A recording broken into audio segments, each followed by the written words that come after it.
Welcome back, guys. So I finally got everything to hook up the cardboard baler, so I'm going to do that today. Honestly, I will admit I am kind of sketched out about touching breaker panel, as you can see over here. You know, I think we'll be fine. I'm going to hook it up without power, hook everything up without power first, and then I'm going to have my electrician friend next door. He's going to check it for me before I even power this thing. So hopefully we be as safe as possible with it and survive, I guess.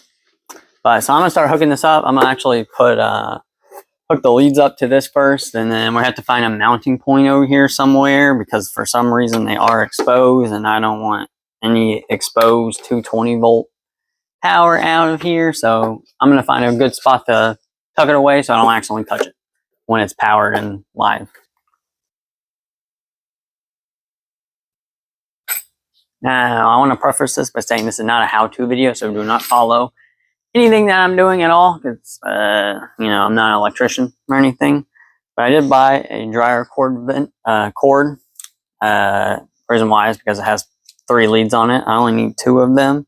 And this was a cheap cord, but it is 10 gauge, so it is rated for the power that I'm trying to do. But I'm just going to pull off one of these because I don't need all 3. And I don't need that one. And now, so I have 2 eyelets on this side, and I need to make this side, I need to strip this side.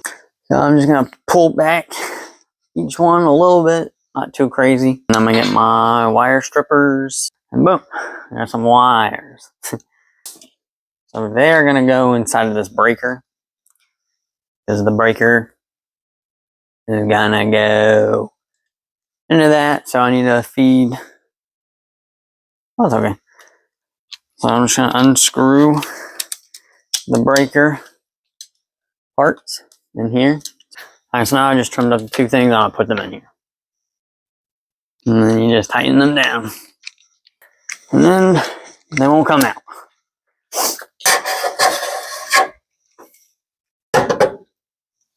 Okay, so I just fed the breaker there loosely. I'm not going to plug it up yet.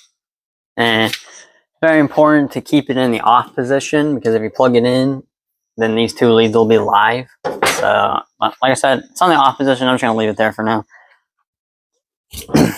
Now I'm going to take the plug for this big old machine, and I loosened all the screws. And now I got these 4 wires. I'm only going to be using the 3 power wires, and I got some of these eyelet things. I don't know what they're called. Electrical connectors. And so I'm going to put them on, use this, and I'm going to crimp them where they can't come off. And I do that for the other 2. That's how I got all my eyelets on there. I'm probably going to put a cap on the ground. Now I'm just going to connect them in here. And for 3-phase, I don't think it really matters exactly how the wires go.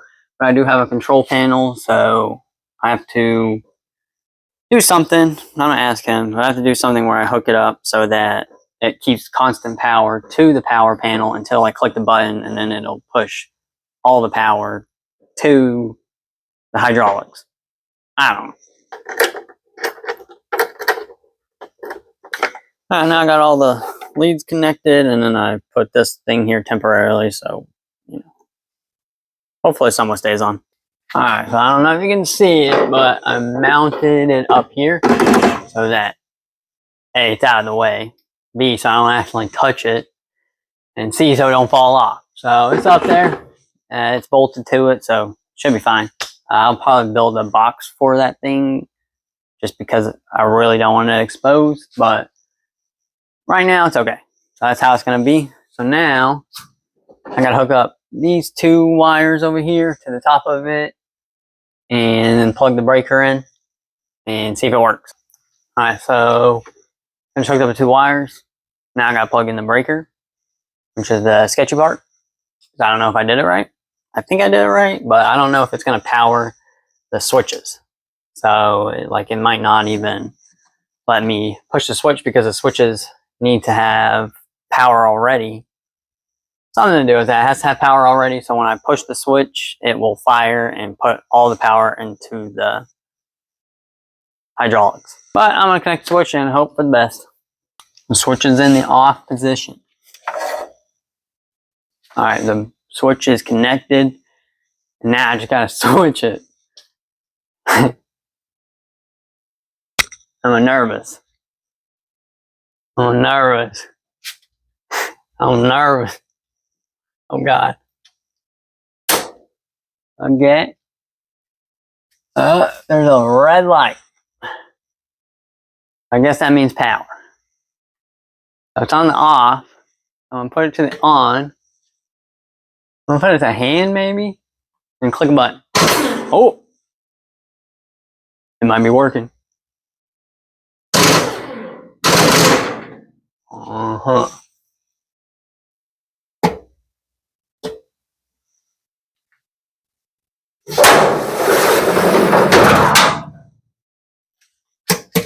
Alright, close the door.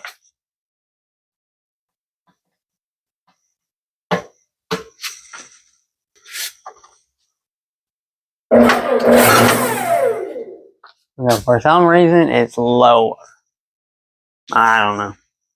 Alright, so it's not really working. Like, it works. It's powering up the motor and everything, but for some reason, the switches aren't working.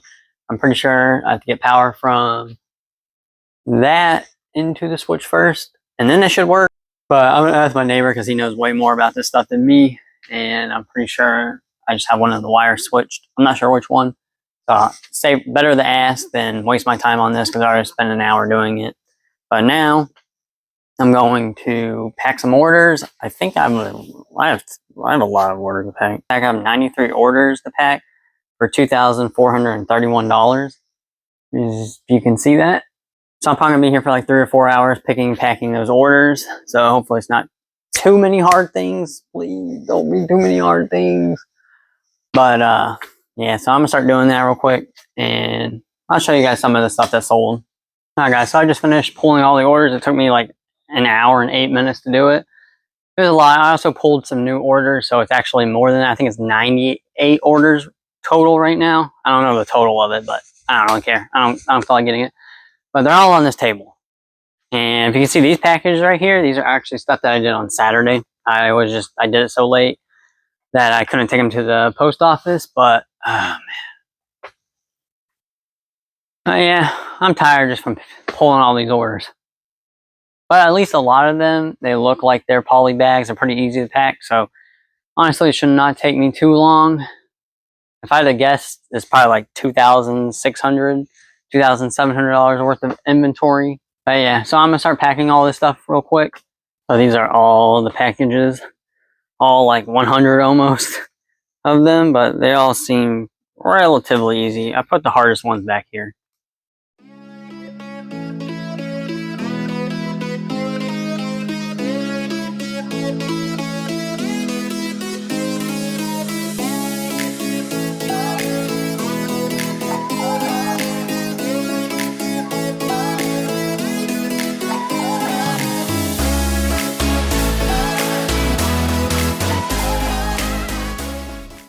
Alright, so another packing tip that I'm going to give you guys is like this foam that I buy is kind of expensive. Like it's $15 for the whole pack.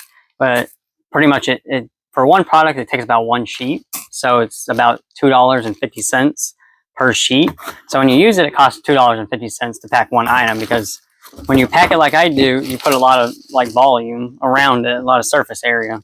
And a way to cut down costs that I do is like, for example, I have this item. So as you can see, there's a lot of play up and down and side to side, but this way, I'm not really trusting it. And say it was even tighter, so say each side was only like an inch away, right? So instead of having to go and get an oversized box, a really large box, what I do is I take the item, and it helps that it's a uniform shape and not weird, but I like to wrap it.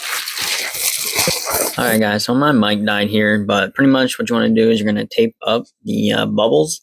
That way it cannot move. I like to tape it on this side, and I also like to go horizontal and diagonal on it, just so that it cannot slip out. And then I'll shove it inside the box, like I'm doing now.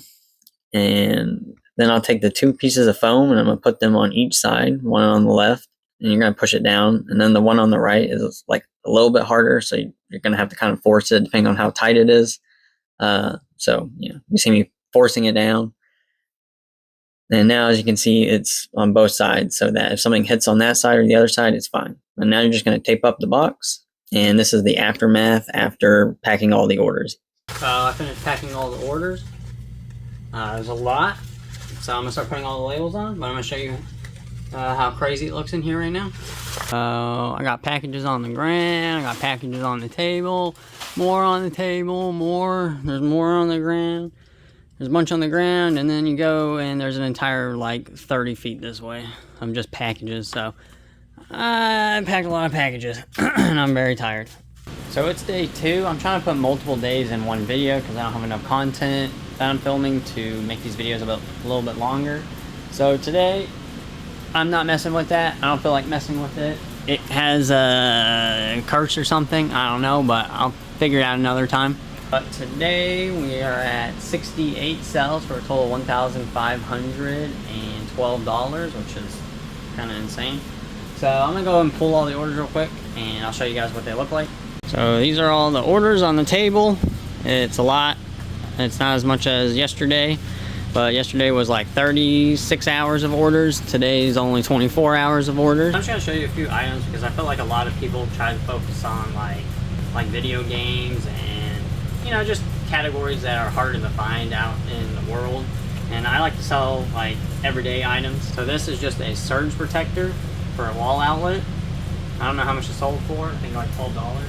And then I sold these 2 really old whistles for $10. I also sold this Tweety nightlight. This one took forever. This one's been on my store for like 3 years. And it finally sold. I sold this tiny gravy boat for $12. And this Star Wars pen for $12. And then this dude sold for $45. It's a cat with a fish. Now I'm not going to go through every single order because there's like 60 something, 68 or whatever. And not take too long. But just know, guys, that you don't necessarily have to go after the heavy hitters. You can always go after the small ones because the small cells do add up.